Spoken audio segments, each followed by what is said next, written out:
Welcome to the JP8 Report. This is James Pierce with the JP8 Report, episode 252. Good afternoon, everybody. Hope y'all are having a great day. Been busy on our part. We just got back from voting, as you can see with the sticker. Got a picture for that in just a little bit. Remember, in Texas, you cannot take your cell phone. Into the polling place. Get you in trouble every time. But thank y'all very much for showing up today. Before we get started, don't forget to click that follow button if you're not already a follower of the JP8 Report, or if the first time you've ever seen me. And then right beside it is the thumbs up button for like, and then share the podcast, and if you can, repost it. All right. I know a lot of people don't have a lot of followers on Rumble, but if you have that capability, go for it. And at the same time, we're also streaming simulcast from Rumble through Facebook and X. And if you got a chance, go to YouTube. And we're trying to get to the point where I got to physically upload on that one still. I quit YouTube for a long time, but you got to have 50 subscribers on YouTube before you can stream through them. And I have 11 right now, so the username is the JP8 Report 67. And just go in there and subscribe, okay? But watch me here on Rumble, all right? So, with all that being said, onward to America 250.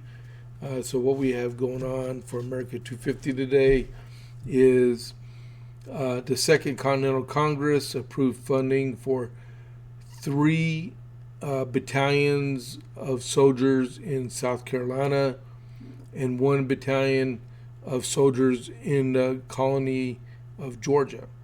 All right. And then they also recommended South Carolina form a new government if necessary, which we know is necessary, right? I have a statement from John Adams, the second president of the United States. But he wrote in his personal journal about this. He said, on November 4th, 1775, the committee appointed to take in consideration the state of South Carolina brought in their report, which, being read, a number of resolves were passed, the last of which will be found in page 235 of the journals at the bottom. Resolved that if the Convention of South Carolina find it necessary to establish a form of government in that colony, it be recommended that the Convention to call a full and free representation of the people, and that the said representatives, if they think it is necessary, shall establish such a form of government as in their judgment will produce the happiness of the people and most effectually the secure peace and good order in the colony during the continuance of the present dispute between Great Britain and the colonies. Although Mr. John Rutledge united with me and others in persuading the committee to report this resolution, and the distance of Carolina made it convenient to furnish them with this discretionary recommendation, I doubt whether Mr. Harrison or Mr. Hooper were as yet sufficiently advanced to agree to it. Mr. Bullock, Mr. Chase, and Mr. Samuel Adams were very ready for it when it was under consideration. I labored afresh to expunge the word colony and colonies and insert word states and state and the word dispute to make way for that of war, and the words colony for the word America or state. but the child was not yet weaned. I labored also to get the resolution enlarged and extended into a recommendation to the people of all the states and to institute governments, and this occasioned more interrogations from one part of and another of the House. What plan of government would you recommend, etc.? Here, too, would have been the most natural to have made a motion that Congress should appoint a committee to prepare a plan of government to be reported to Congress and were discussed paragraph by paragraph, and that which should be adopted should be recommended to all the states. But I dared not make such a motion because I knew that if such a plan was adopted, it would not be permanent, yet of long duration, and it would be extremely difficult to get rid of it. And I knew that every one of my friends and all those who were the most zealous for assuming government had at that time no idea of any other government but the contemptible legislature and one assembly, with committees for executive magistrates and judges. These questions, therefore, I answered by sporting offhand a variety of short sketches and plans which might be adopted by the conventions, and as this subject was brought into view in some way or another almost every day, and these interrogations were frequently repeated, I had in my head and at my tongue's end as many projects of government as Mr. Burke says, the Abbey says, which is in his pigeonholes, and not, however, constructed at such length nor labored with his metaphysical refinements. I took care, however, always to hear my testimony against every plan that was unbalanced government. I had read Harrington, Sidney, Hobbes, Needham, Locke, but with every little application to any particular views till these debates in Congress and these interrogations in public and private turned my thoughts to these researches, which produced the thoughts of government, the Constitution of Massachusetts, and at length the defines of the constitutions of the United States, and discourses on Davila, writings which have never done any good to me, though some have undoubtedly contributed to produce the Constitution of New York, the Constitution of the United States, the last Constitution of Pennsylvania and Georgia. They undoubtedly also contributed to the writings of Publius, called the Federalist, which were written after the publications of my work in Philadelphia, New York, and Boston. Whether people will permit any of these constitutions to stand upon their pedestals, or whether they will throw them all down, I know not. Appearances at present are unfavorable and threatening. I have done all in my power according to what I thought my duty. I can do no more. And this is from the autobiography of John Adams about what happened on the 4th of November, 1775. All right? And it shows the determination and the passion about independence he has. Put that over there. All right? And so that was November 4th, 1775.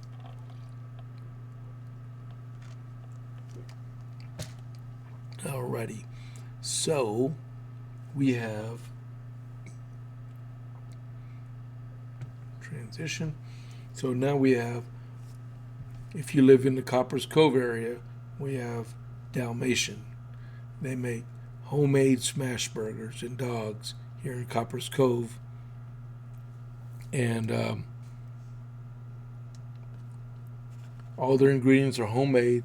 I'm grabbing my cell phone. I had something come across. No. Okay. All their ingredients are homemade, including their buns, and they're open 11 to 2 starting today, because today's Tuesday through Saturday, and from 5:30 to 7 unless they sell out. And they're located on the west side at Town Square behind Bush's Chicken. All right? And I like the armadillo burger. Always like the armadillo burger. That's really good stuff. All right. And then the next picture I want to show you is, this is from about 45 minutes ago. It's me, my wife Ann, and one of my daughters, Rachel. She's getting ready to go to work at that time. And then we were just got done voting over at Holy Family Catholic Church here in Coppers Cove, Precinct 104, and where we voted for 17 different constitutional amendments. And we had a school board election, and there was 3 school bonds that had to be voted on. All right. It was kind of windy out there too. So there's still time here in Texas. We have 7 more hours of voting here in Texas. So get out there and vote. All right, so I'll go back. Okay. So here we go. Maybe. There we go. All right. Day 35 of the Schumer shutdown. There was a 14th cloture vote today. It failed, 55-45. There are rumors that Senator Schumer is trying to get some Democrats to find an off-ramp so we can find a way out of this madness, right? There are people that need to get paid really bad. There are officials inside the government that's missed, I think, 2 solid paychecks on their way to a third. I don't know if there's money that they can still find to pay the military. Next payday is the 14th of November. Most people have either like in Navy Fed and USA, and if you get paid direct deposit, which everybody does, they'll pay you up to, your pay goes in up to 2 days before official payday. So that means November 12th, the shutdown's going to be over with. As a matter of fact, November 11th is a federal holiday, so it's a non-baking day. So it's really got to be done. Flights grounded at D.C. airport due to security incident. That just crossed the wires just now. So I don't see nothing on the news right now on it, but it just crossed the wires. So hopefully it's nothing serious. So 55-45 was the 14th cloture vote. It failed. Reminder, if you have any comments or questions, we have the live chat open. Make use of it. All right. So today is election day. Like we already voted. Did you know there's 18.4 million registered voters in the state of Texas? That's a lot. There's a big election going on in California with Prop 50. There's the Seattle mayor's race, the New York City mayor's race. I believe there's a mayor's race in Des Moines, Iowa. All of them got socialist mayors, candidates trying to get elected. There's a very contentious one in New York City and one in Des Moines. The one in Seattle, I think she's got a lock hold on that one. In New Jersey, you have a governor's race with Mickey Sherrill versus Jack Ciattarelli, the Republican, vote for him. In Virginia, you got a governor's race there with Winston Earl Sears. She's the Republican, vote for her. And then in New York City, I'm still saying vote for Curtis. You got to make a point. You got to stand on principle, right? Where am I at? Oh, in Texas, we have 17 constitutional amendments on the ballot in Texas, and we made little cheat sheets. Oh, great! It's yellow. It ain't going to show. Okay, take my word for it. But we put what we're going to do, yes or no, on the ballots. As we discussed them over the weekend, and we did yes or no, how we all thought would be the best way to vote and stuff on them. And then we had 3 school board positions that are open, and a place 4 we're all voting for Samantha Wilson.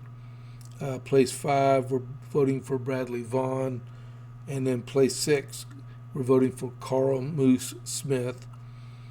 And then we have 3 bonds. I'll let you make a determination how you want to vote for those bonds. We're not going to put that one on air. We're going to talk about that in just a second, right?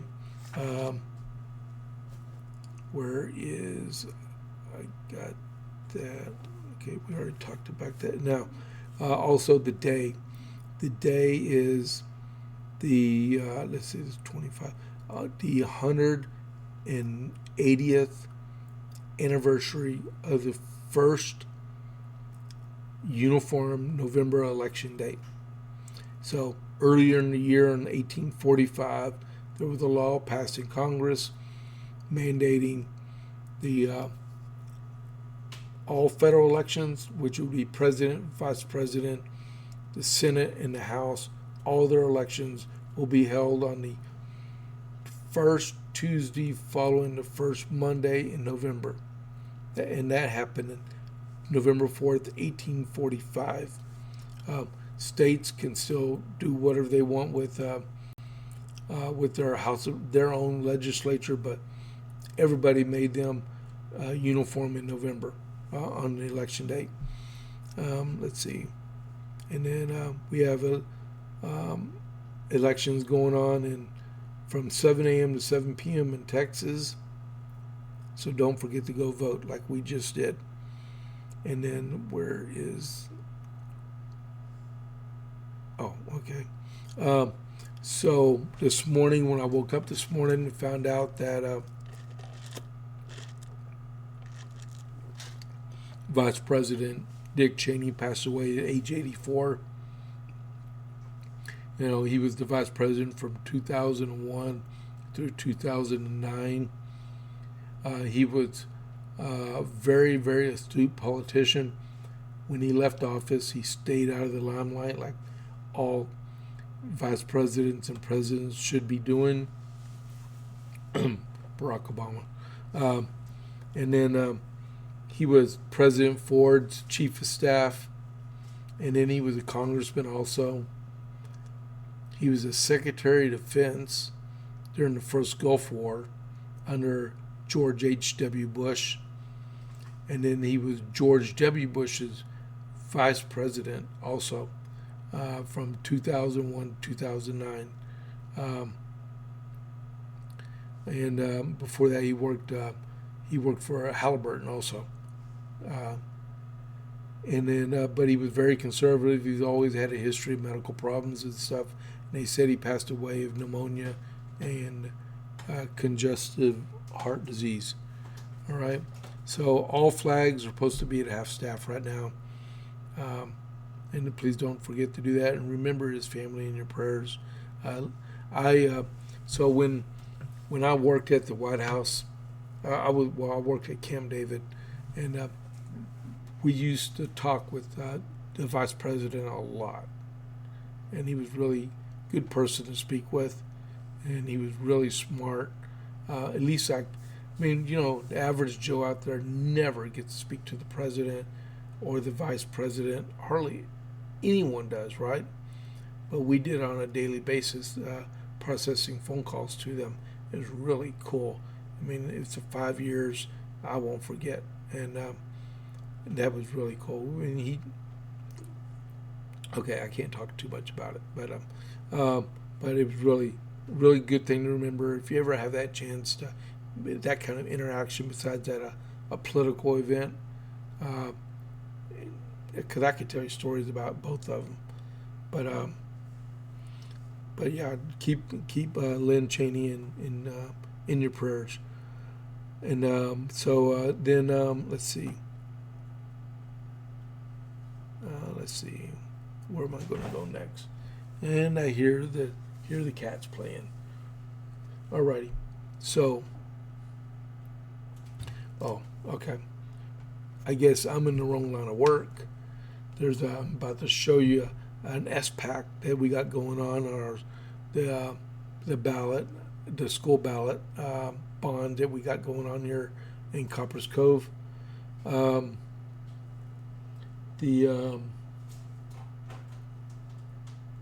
Just checking out my live chat here. So if I'm going to go ahead and skedaddle over to it. Okay, so this is a campaign finance report for an SPAC, a specific political action committee. All right, and you have to file these. So this is for CCISD Students First. Well, they just changed their name from that to Vote Yes CCISD PAC, right? This is the person that's the treasurer. Okay, I blocked out her address and phone number, so nobody would have that. Okay, and she filed an 8-day report because she didn't have no campaign expenditures on the before the 30-day. She had campaign funds, but no campaign expenditures yet or donations. So you have to, when you're an SPAC, if you got to do a semi-annual report and then during campaign activities, as you'll see on the next one. I'll go back to it. So if you look up here, it's a support. All right, school bond props 1, 2, and 3. She got $3,600 in political campaigns, and she spent $7,220, ending with in the balance of $16,300, right? And then she had a loan of $250 they ain't been paid yet. Now, I have an issue right here is when you, and I'll read that in just a second. But let's go through this first. Well, let me go back. Okay, so a specific purpose committee must file pre-election reports for any election in which the committee supports or opposes an opposed candidate or measure. Please note that if you are required to file a 30-day report, you must file an 8-day report. That goes with all candidates, even if you have no additional activity to report. All right, but it says supports or oppose a candidate or measure single. But if you look, see what I just showed you just a second ago, it has propositions 1, 2, and 3. It should only show 1, right? And then go back to it. This is her contributions. She had $600 in donations. She had from a corporation $3,000 and $7,200 in expenses. Oh man, I forgot about that. Okay, so she got contributions from Heather Copeland, who's running for school board. She gave $100, and then Joan Manning, who is running for school board, also gave $500. So these two are actually incumbents, and they actually contributed to the PAC for that school bonds, right? And then Gallagher Construction, who actually does construction projects for the school district, gave $3,000 for the PAC, right? And then her expenses. This is why I'm saying I'm in the wrong line of work. The campaign expense, consulting expenses, $5,000 to this one company, Kalen Communications in Frisco, and then she wrote him another $2,220 check for printing expense for outdoor signs and yard signs and shipping costs, right?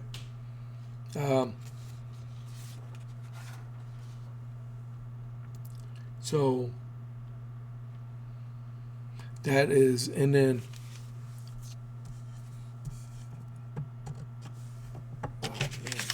paper's all sticking and stuff. See, in Texas, you have two different type of PACs. You have a G PAC and you have an S PAC, a General Purpose Action Committee and a Specific Purpose Political Action Committee. Are types of political committees that must file campaign finance reports with the Texas Ethics Commission or another designated filing authority. A G PAC is a general committee that can support or oppose multiple candidates or ballot measures. Okay, that's why I'm saying the designation on this PAC should have been a G PAC instead of an S PAC.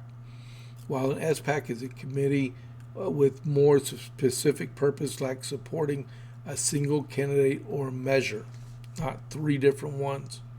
All right. There's more to come on that one. And then, hold on.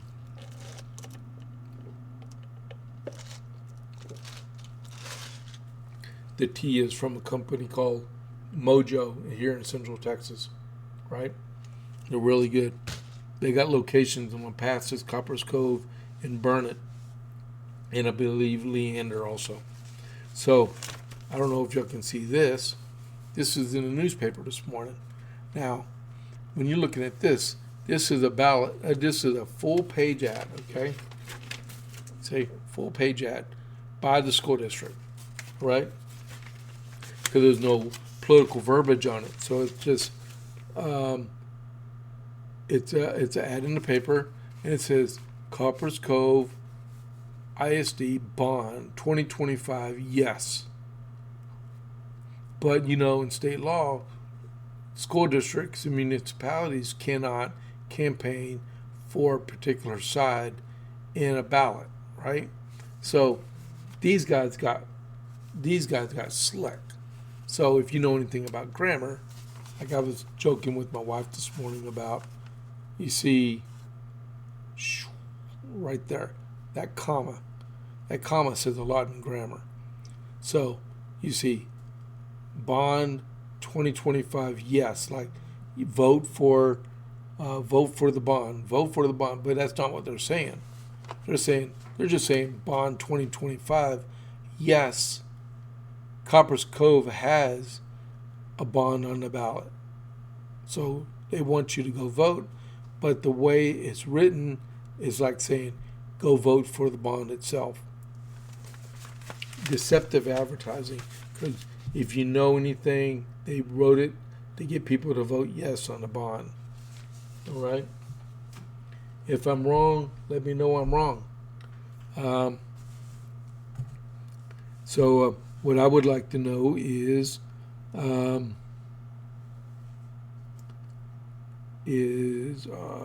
put that on a Facebook post. So I'd like to see an invoice on all the advertising, because there was nothing really on that PAC that was on there. It was listed how much did they pay for that PAC, how much they pay for signs, how much for the website, how much for the billboards, because we have multiple billboards that were supporting the PAC. Who paid for all that stuff, right? That stuff we won't know until the 15th of January, when the next semi-annual report has got to be put up, because they're not going to file a final report, as you can here in Texas, because it's optional. In doing that, she would end her PAC. Now, the other thing that goes along with that also is there's $16,000 left in that PAC. What is it going to be used for? Do you think that if that bond is passed, they're not going to be able to get another bond for a couple of decades, right? So she can't just arbitrarily just spend it because it's a SPAC, and she has to say what exactly that she was actually supporting on that, and those are other people's money. And she can't just give it away to anyone. There's specific laws in place that dictate what you can do with excess fundraising stuff. What gets me is after that last ballot was failed last May, right? Not this May, but the previous May. Why wasn't that money disposed of? Why was it kept in the coffers for another campaign? So we'll find out more about it. Maybe there's nothing to it, but we really should need to find out what had happened about it. John Thune. John Thune says he does not have the votes to end the filibuster. Filibuster, whether people like it or not, it's not in the Constitution. It's a set of gentleman's rules like we keep talking about. But people are afraid of being left out if they're in the minority, like what's going on with the Democrats right now. There's 53 Republicans and really technically 47 Democrats. Really, there's 45 Democrats because there's 2 independents also in the Senate. But they side with the Democrats most of the time. But right now, there's not 60 votes to open up the rules package to take away the rest of the filibuster. There's a report out right now that Nancy Pelosi may, after the day's voting is all done, announce that she's not going to run for re-election. And she's 85 years old. She's been in the House since 1987. Now, I'm about to turn 57 years old. I graduated from high school in 1987. She took office 5 months before I graduated high school. That's how long she's been in the House of Representatives.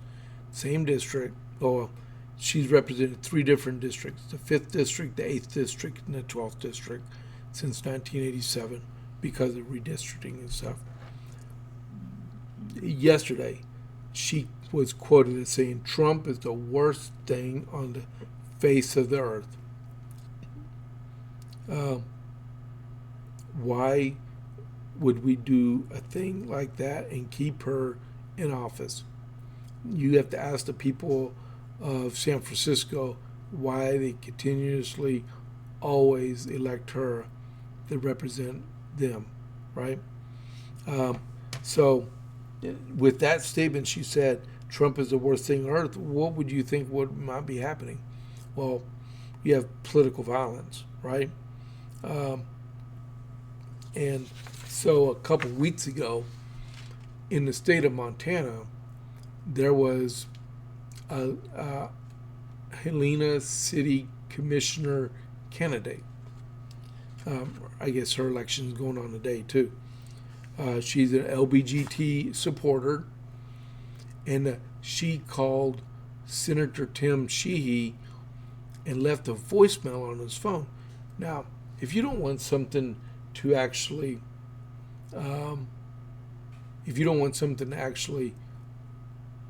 hurt you in your political campaign, why would you make a record of it? So what she did was, I'm going to read this came from Fox News. I was just telling them about it earlier this morning, then boom, it was right there on my news feed. Freshman Senator Tim Sheehy, Republican of Montana, was targeted with death threats and other extreme insults by left-wing city commissioner candidate from Montana's capital city of Helena, who called his office several weeks ago to leave her thoughts about the Republican senator over a voicemail. The voicemail came in July, shortly after she voted with his Republican colleagues to pass the One Big Beautiful Bill Act, a sweeping tax and spend package from Republicans that angered many Democrats, including Helena City Commissioner candidate Haley McKnight, following its passage. Hi, this is Haley McKnight. I'm a constituent in Helena, Montana. McKnight started off in her voicemail, a recording of which was obtained and verified by Fox News Digital. I just wanted to let you know that you are the most insufferable kind of coward and thief. You just stripped away health care from 17 million Americans, and I hope you're really proud of that. I hope that one day you get pancreatic cancer and it spreads throughout your body so fast that they can't even treat you for it. But the anger didn't stop there.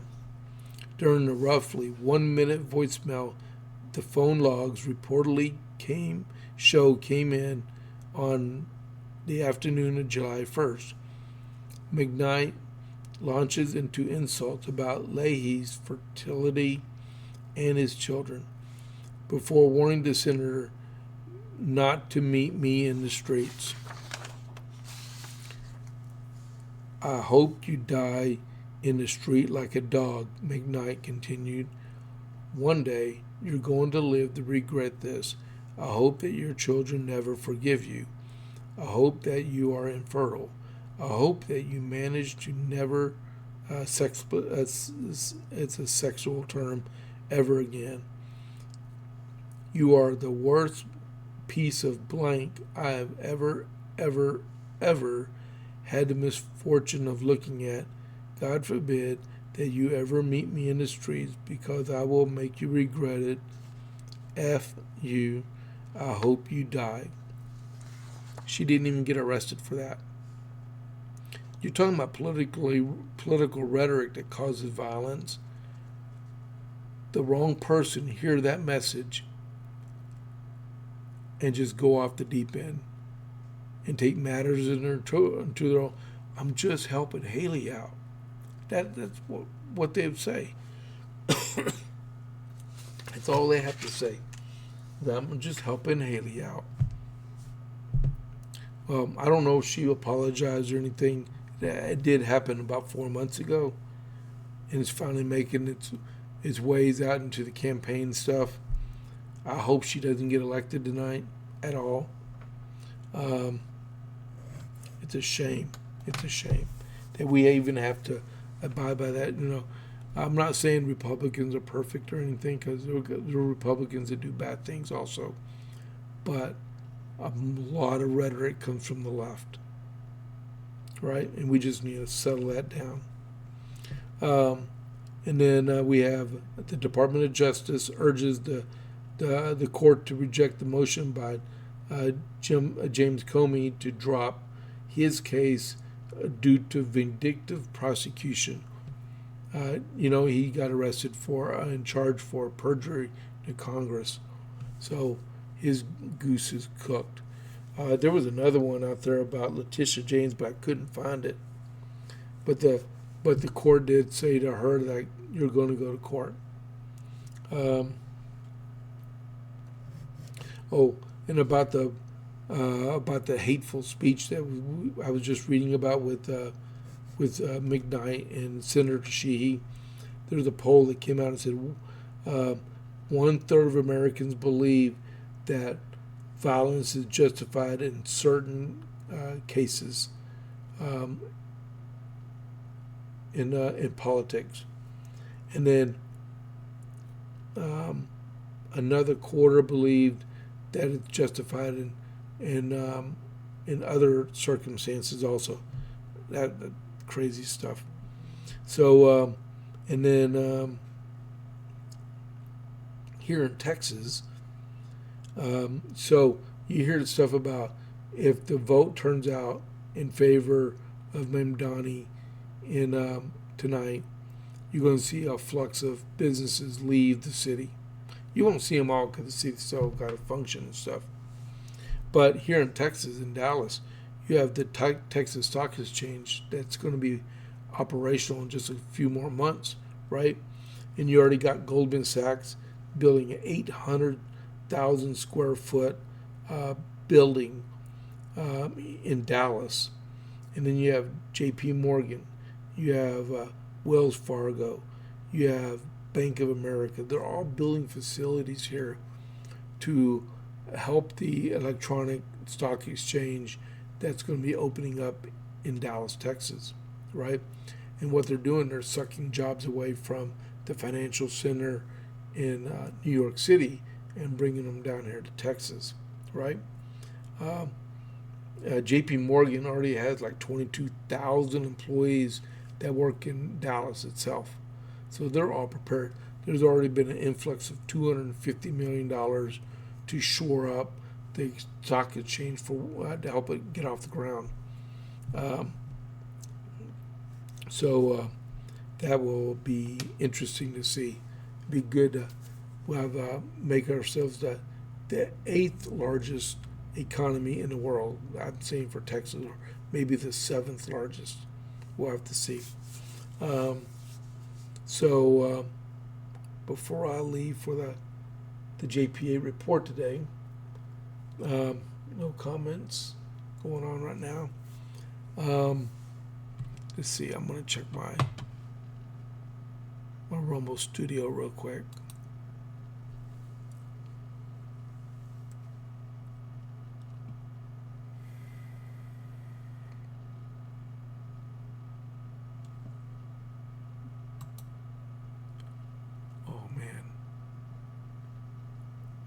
Guess I don't know if I was streaming on Facebook and X. Okay, well, I still got my Rumble. That's all right. I forgot to click one button when I got started, but that's all right. So I'm going.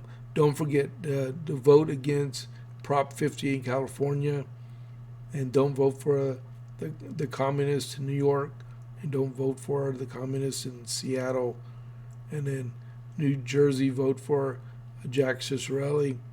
In Virginia, vote for Winston Sears, Winston Earl Sears, and then what do you call it? And then the school board here in Coppers Cove, don't forget to vote for Samantha Wilson, Bradley Vaughn, and Carl Moose Smith. And then that would be all for the day. We've been going for about 43 minutes. So if you're looking for me on my socials, you can find me at on X at James Pierce Jr. You can find me on Facebook at James A. Pierce Jr. And you can find me on JP8 Report at gmail.com. All right. Now I hope everyone's going to have a great day. Thank y'all for tuning in to the JP8 Report. I'll catch you on the flip side. I'll see y'all at 12 o'clock tomorrow. Same bad time, same bad channel. But I'll catch you on the flip side. I'm out.